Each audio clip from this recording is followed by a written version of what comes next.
Hello students, आज हम लोग अपने साइंस का चैप्टर वर्क एंड एनर्जी को क्विकली रिवाइज करेंगे। इस चैप्टर में मेन कौन कौन से टर्म्स यूज हुए हैं वो आपको इस बोर्ड पे दिखाई दे रहे होंगे और हम उसी पर फोकस करेंगे। आज हम लोग इस चैप्टर को डेप्थ में स्टडी नहीं करेंगे, जस्ट एक क्विक रिवीजन, क्योंकि डेप्थ में स्टडी ऑलरेडी हम लोग कर चुके हैं। आइए हम स्टार्ट करते हैं। Work, what is work? Work का डेफिनेशन क्या है? When a force is applied on an object and the object shows some displacement, we say that work has been done. मतलब जब किसी ऑब्जेक्ट पर एक फोर्स अप्लाई होता है और उस फोर्स की वजह से उस ऑब्जेक्ट में कुछ ना कुछ डिस्प्लेसमेंट होता है तो हम कहते हैं कि वर्क हुआ है। एक बार फिर से ध्यान से सुने। When a force is applied on an object and the object shows some displacement, we say that work has been done. Okay. Then ये तो बात हो गई डेफिनेशन की। अब हम बात करें सिंबल की। वर्क का सिंबल क्या होता है? वर्क का सिंबल कैपिटल लेटर W होता है, यानी कि वर्क का ये जो फर्स्ट लेटर है W, ये कैपिटल लेटर W उसका सिंबल बन जाता है। अब हम बात करते हैं कि वर्क को कैलकुलेट करने के लिए फॉर्मूला क्या होगा। तो वर्क को कैलकुलेट करने के लिए जो फॉर्मूला बनता है वो फॉर्मूला ऑलरेडी उसका डेफिनेशन में छुपा हुआ है। वर्क का हमने डेफिनेशन आपको क्या बताया? When a force is applied on an object and the object shows some displacement, we say that a work has been done. मतलब वर्क के डेफिनेशन में दो टर्म्स आ रहे हैं। When force is applied, यानी कि एक फोर्स अप्लाई हो रहा है और जिस ऑब्जेक्ट पर फोर्स अप्लाइड हो रहा है shows some displacement, वो ऑब्जेक्ट कुछ डिस्प्लेसमेंट शो कर रहा है। इसका अर्थ यह हुआ कि जो वर्क है वो उसी फोर्स और डिस्प्लेसमेंट का प्रोडक्ट है, यानी कि फोर्स और डिस्प्लेसमेंट को मल्टीप्लाई करने के बाद जो आंसर आता है वही आंसर वर्क है। तो इस तरह से वर्क का फॉर्मूला क्या हो गया? Work is equal to force into displacement. Okay, अब सिंबॉलिकली हम इसको कैसे लिखेंगे? वर्क का सिंबल क्या बताया आपको? Capital letter W। फोर्स का सिंबल होता है कैपिटल लेटर F और डिस्प्लेसमेंट का होता है small letter S, F into S। This implies है, शॉर्ट में हम लिख सकते हैं W is equal to FS। यही वर्क को कैलकुलेट करने का फॉर्मूला हो गया। अब इस मेन फॉर्मूले में से हम और भी फॉर्मूले डिराइव करके निकाल सकते हैं। जैसे कि अगर हमें फोर्स निकालना हो तो F is equal to W upon में S हो जाएगा, यानी कि force is equal to work upon displacement.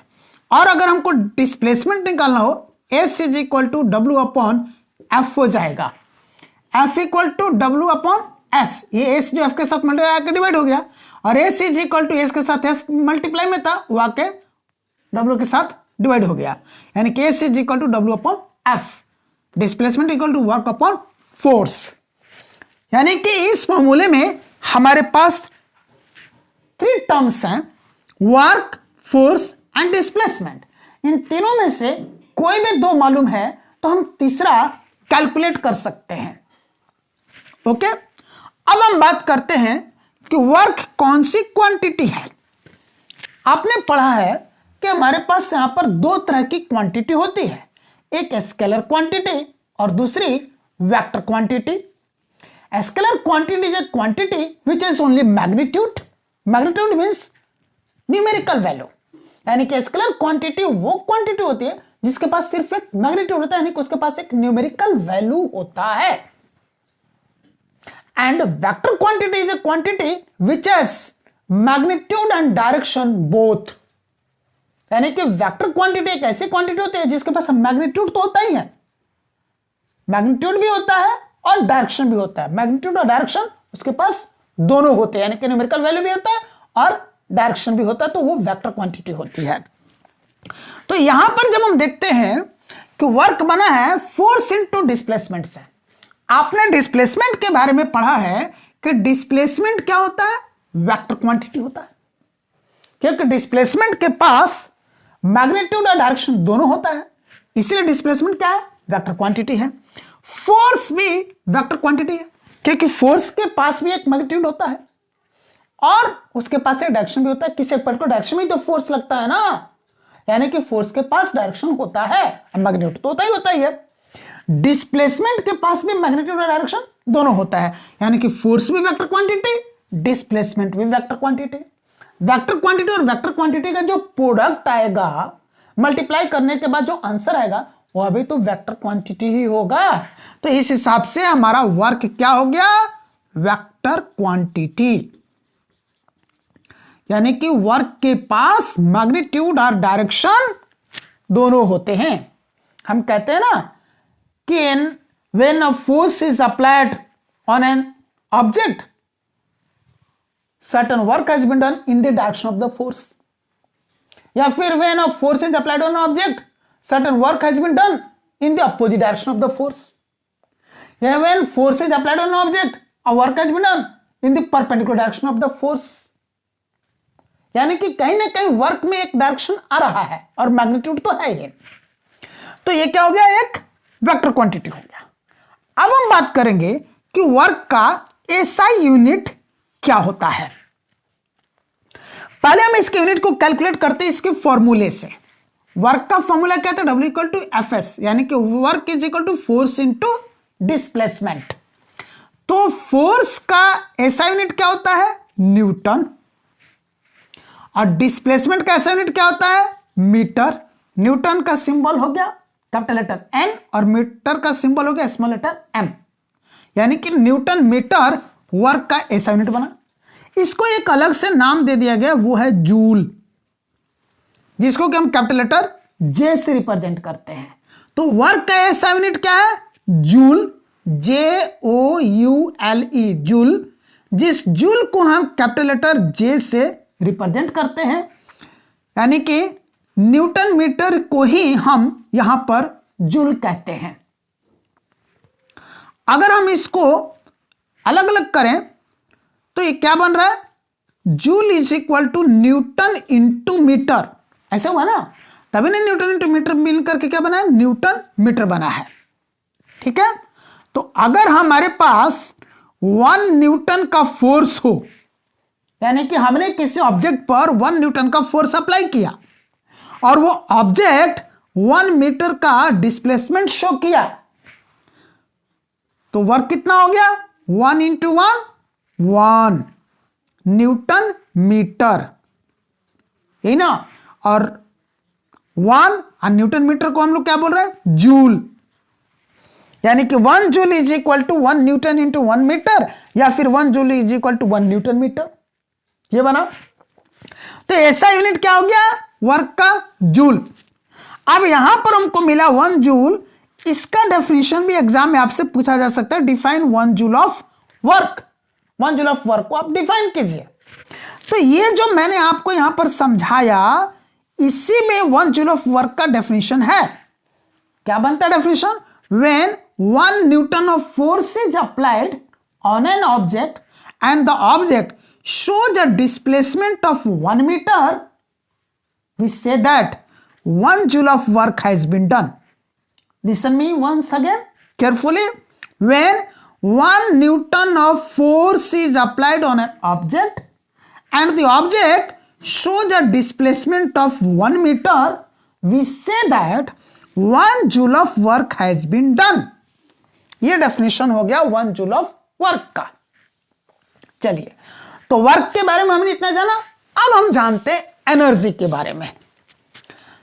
यहां भी सबसे पहले बात हम करेंगे एनर्जी का डेफिनेशन की। What is energy, ability to do work is called as energy. कार्य करने की जो क्षमता है उसको हम लोग एनर्जी यानी कि ऊर्जा कहते हैं। Ability to do work is called energy. अब हम बात करें कि एनर्जी का सिंबल क्या होगा। एनर्जी को हम लोग कैपिटल लेटर ई से डिनोट करते हैं, कैपिटल लेटर ई से रिप्रेजेंट करते हैं। तो एनर्जी का सिंबल हो गया कैपिटल लेटर ई। अब हम बात करते हैं कि एनर्जी के फॉर्म्स कितने हैं। तो एनर्जी के टू फॉर्म्स बेसिकली यहां पर हमने पढ़ा है जब चैप्टर को डीपली स्टडी किया था। तब वन फॉर्म ऑफ एनर्जी को हमने कहा था पोटेंशियल एनर्जी,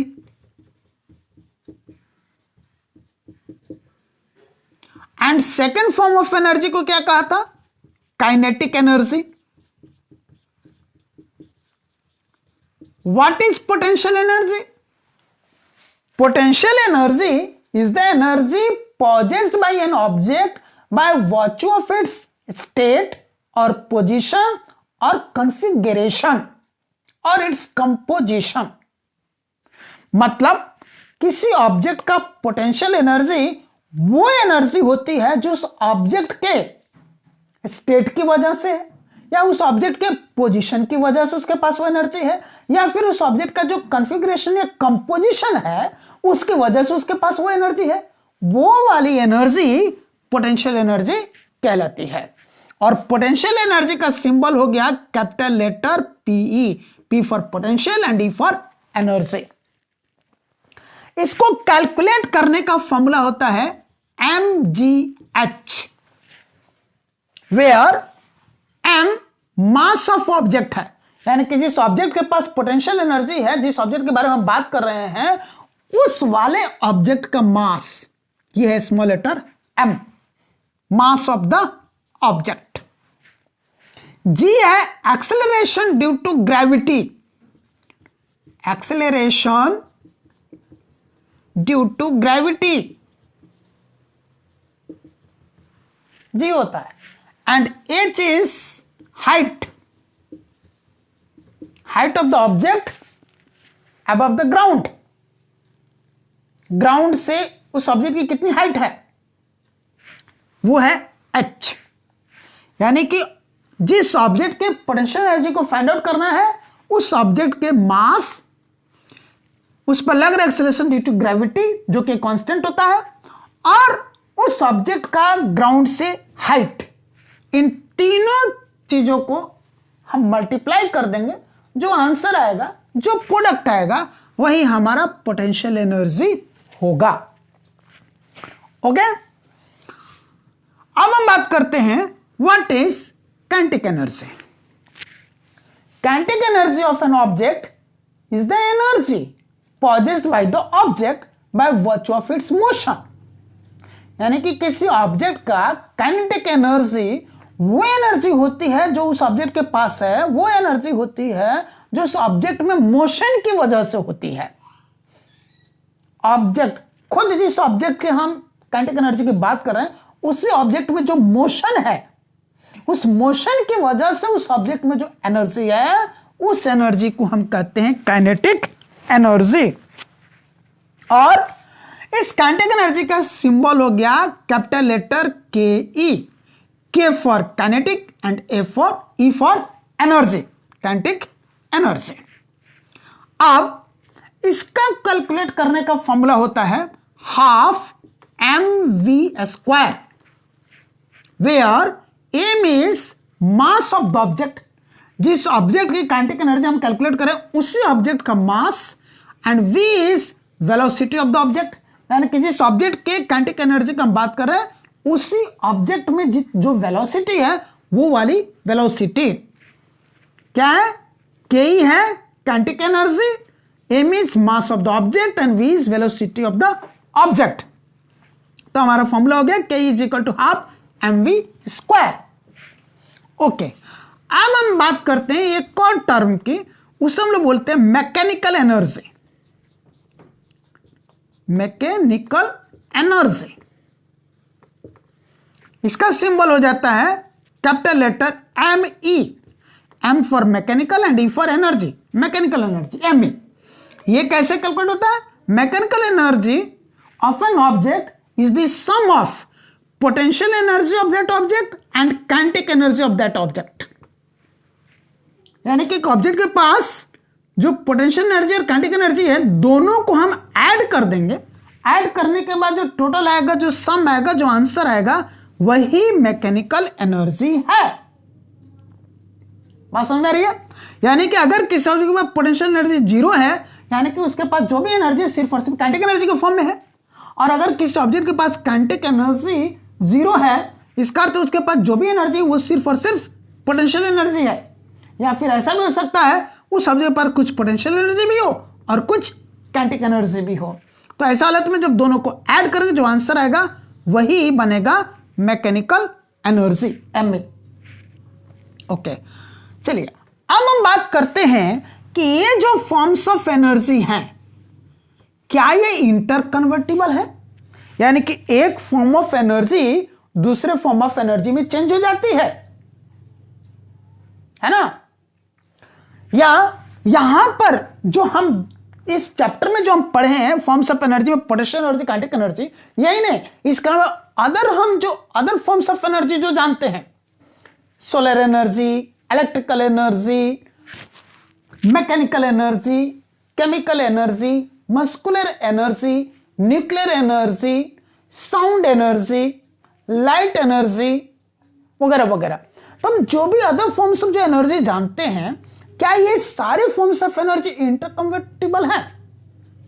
यानी कि एक फॉर्म ऑफ एनर्जी को हम दूसरे फॉर्म ऑफ एनर्जी में चेंज कर सकते हैं क्या? या एक फॉर्म ऑफ एनर्जी दूसरे फॉर्म ऑफ एनर्जी में चेंज हो जाती है क्या? आंसर है yes. Forms of energy are interconvertible, यानी कि एनर्जी के फॉर्म्स आपस में कन्वर्ट हो जाते हैं, यानी कि एक फॉर्म ऑफ एनर्जी दूसरे फॉर्म ऑफ एनर्जी में चेंज हो जाती है। से फॉर एग्जांपल, जब हम स्विच ऑन करते हैं तो इलेक्ट्रिकल एनर्जी बल्ब के पास जाती है और बल्ब के पास जाकर को इलेक्ट्रिकल एनर्जी लाइट एनर्जी और हीट एनर्जी में चेंज हो जाती है। तभी बल्ब से हमको रोशनी मिलती है, लाइट मिलती है, और थोड़ी देर बाद जब बल्ब टच करते हैं तो बल्ब गर्म भी मिलता हमको, यानी कि वो लाइट एनर्जी और हीट एनर्जी में चेंज हो रहा। जब हम फैन के स्विच को ऑन करते हैं तो क्या होता है? फैन रोटेट करने लगता है। इसका अर्थ यह हुआ कि जब हमने स्विच ऑन किया, जो इलेक्ट्रिकल एनर्जी फैन के पास गई, वही वाली इलेक्ट्रिकल एनर्जी वहां पर फैन में रोटेशनल के रूप में कन्वर्ट हो गई, यानी कि वहां पर काइनेटिक एनर्जी के फॉर्म में चेंज हो गई। आप बाइसाइकिल चला करके स्कूल या कोचिंग आते हैं, आपके पास जो मस्कुलर एनर्जी है, उसी मस्कुलर एनर्जी को तो आप बाइसाइकिल के काइनेटिक एनर्जी में चेंज करते हैं। आपके हीटर में जो इलेक्ट्रिकल एनर्जी जाता है, वही तो हीटर में जाकर के हीट एनर्जी में कन्वर्ट हो जाता है। रेडियो में जाकर को साउंड एनर्जी में चेंज हो जाता है। टीवी में वही इलेक्ट्रिकल एनर्जी जाकर के लाइट एनर्जी और पिक्चर एनर्जी और साउंड एनर्जी में चेंज हो जाता है। इसका अर्थ यह हुआ कि फॉर्म्स ऑफ एनर्जी इंटरकन्वर्टिबल हैं। ओके, अब बात करता हम लोग law of conservation of energy के। What is law of conservation of energy? Law of conservation of energy states that energy can neither be created nor be destroyed. Total energy of a system always remains constant, या फिर total energy of a system always remains conserved.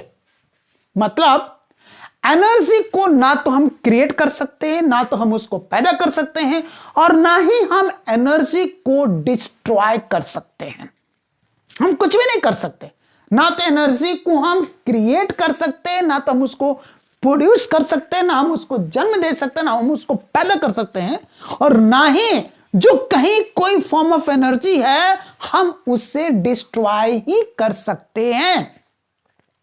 किसी भी एक system में जो total energy है, यानी कि ऑल फॉर्म्स ऑफ एनर्जी को ऐड करने के बाद जो टोटल एनर्जी बनेगी, वो वाली जो टोटल एनर्जी है वो ऑलवेज कांस्टेंट रहती है, यानी कि कंजर्व्ड रहती है। वो ना तो डिक्रीज होती है और ना ही वो इंक्रीज होती है। यही वो ये लॉ कहता है, law of conservation of energy. तो फिर होता क्या है सिस्टम में? सिस्टम में सिर्फ वन फॉर्म ऑफ एनर्जी दूसरे फॉर्म ऑफ एनर्जी में चेंज हो जाती है, लेकिन वो डिस्ट्रॉय नहीं होती, वो क्रिएट नहीं होती है। तो जब एक फॉर्म ऑफ एनर्जी दूसरे फॉर्म में चेंज हो जाती है, अगर टोटली चेंज हो गए तो ये फॉर्म ऑफ एनर्जी खत्म हो गई, ये दूसरा फॉर्म ऑफ एनर्जी आ गई, या फिर थोड़ा चेंज हुई तो थोड़ा ये वाली फॉर्म ऑफ एनर्जी बढ़ गई और ये जो चेंज हुई थी वो थोड़ी सी घट गई।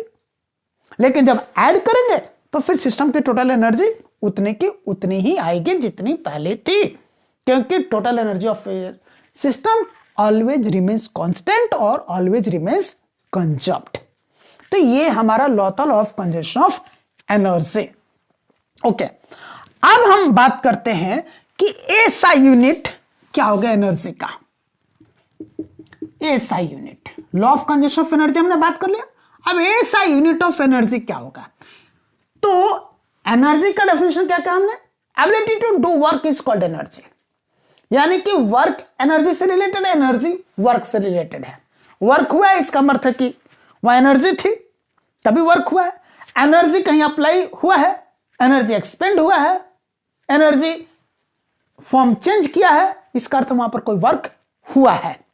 यानी कि एनर्जी है तो वर्क है तो एनर्जी है, दोनों को रिलेटेड है। तो इसी तरह से तो जो ऐसा यूनिट वर्क के लिए था जूल, वही ऐसा यूनिट एनर्जी के लिए भी रह गया जूल, जिसको हम लोग कैपिटल लेटर जे से रिप्रेजेंट करते हैं। अब हम बात करते हैं पावर की। What is power? पहले डेफिनेशन की हम बात करते हैं। What is power? Rate of doing work is called power. कार्य करने की दर को हम पावर कहते हैं। वर्क करने का जो रेट होता है उसको हम पावर कहते हैं। या फिर rate of consuming energy is called power. Energy consume करने का जो रेट है वो पावर कहलाता है। या rate of liberating energy, rate of radiating energy, rate of interchanging energy is called power. मतलब एनर्जी को कंज्यूम करने का रेट पावर है, या फिर एनर्जी को एक फॉर्म से दूसरे फॉर्म में चेंज करने का जो रेट है वह भी पावर है, या फिर एनर्जी को एक्सपेंड कहीं खर्च करना है, कहीं अप्लाई करना है, तो उसको खर्च करने या अप्लाई करने का जो रेट है वह भी पावर है। एनर्जी को अगर कहीं रेडिएट किया जा रहा है तो रेडिएट करने का जो रेट है वो पावर है। अब किसी भी चीज का रेट हम कैसे निकालते हैं? टाइम से डिवाइड करके, राइट? तो इसलिए अब जब इसका पावर का फॉर्मूला बनेगा क्या हो जाएगा? Power, what is power? Rate of doing work, यानी कि वर्क करने का rate. It means work upon time. ये पावर हो गया। या फिर what is power? Rate of consuming energy, या फिर rate of radiating energy, rate of expanding energy, rate of interchanging energy, ये सारे पावर ही है। यानी कि एनर्जी अपॉन टाइम भी पावर हो गया। अब हम सिंबल्स की बात करें तो पावर का सिंबल होता है कैपिटल लेटर पी।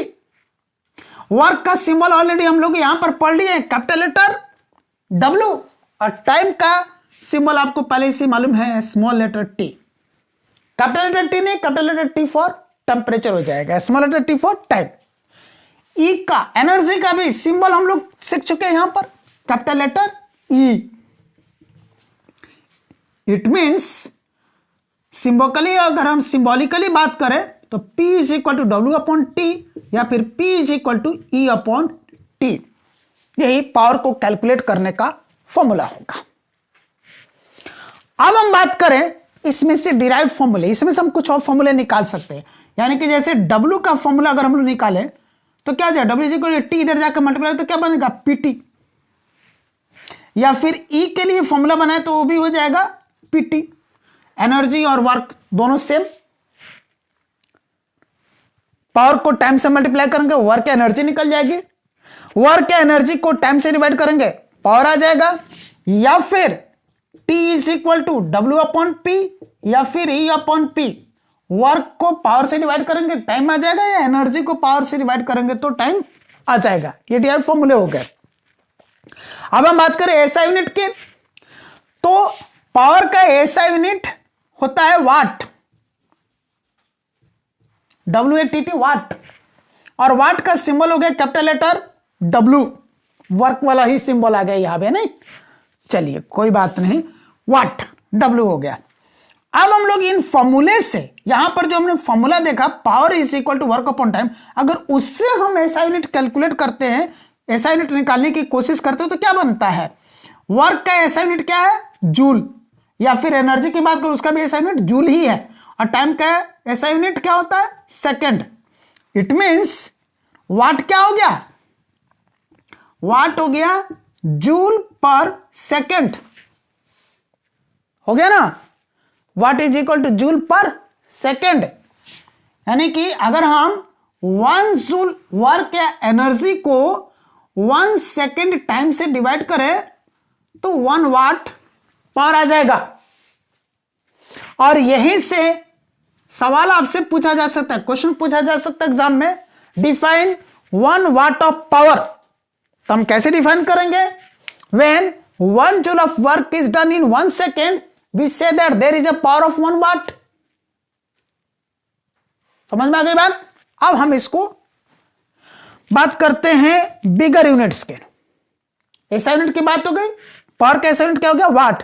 बिगर यूनिट्स, बड़े यूनिट लेने हैं, तो हम क्या ले सकते हैं? किलोवाट।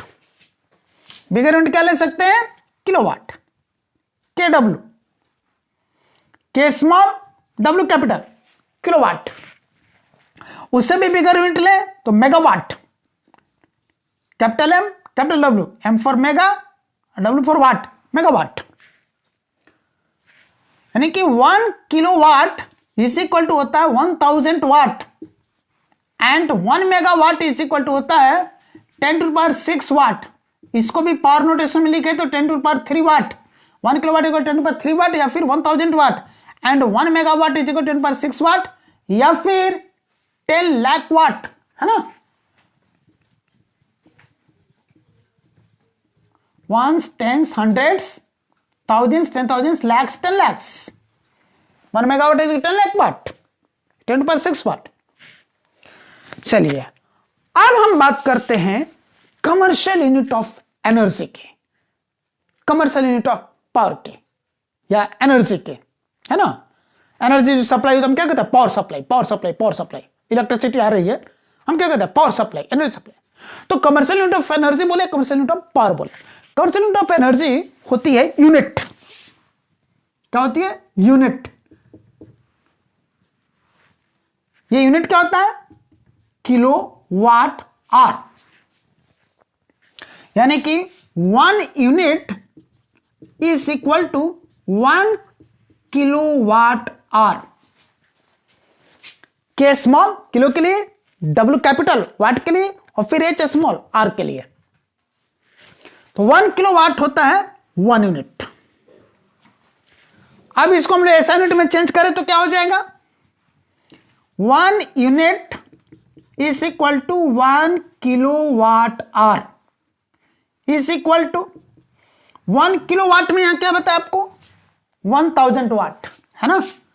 ये हो गया 1000 वाट, और ये बच गया 1 आवर।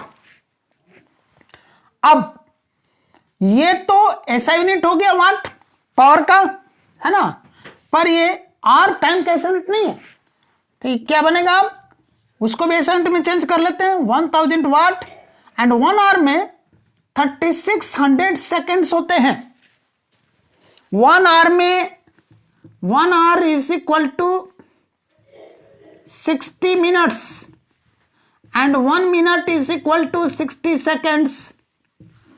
तो इस हिसाब से 1 आवर इज इक्वल टू क्या हो गया? 16 to 60, 3600 सेकेंड्स। ये हो गया। दिस इज इक्वल टू 1000 वाट। क्या बताया यहां पर? जूल पर सेकेंड बताया ना, तो वाट की जगह क्या गया? जूल पर सेकेंड इंटू 3600 सेकेंड्स। सेकेंड से सेकेंड कैंसिल हो गया, तो हमारे पास बचा क्या? 1000 इंटू 3600 यानी कि 36 लाख जूल। पावर नोटेशन में लिखे तो 3.6 इंटू 10⁻6 जूल, ये होता है 1 यूनिट, जो कि कमर्शियल यूनिट ऑफ एनर्जी है। तो यहां पर जो हमारा चैप्टर था वर्क एंड एनर्जी, उसका एक क्विक रिवीजन समाप्त होता है।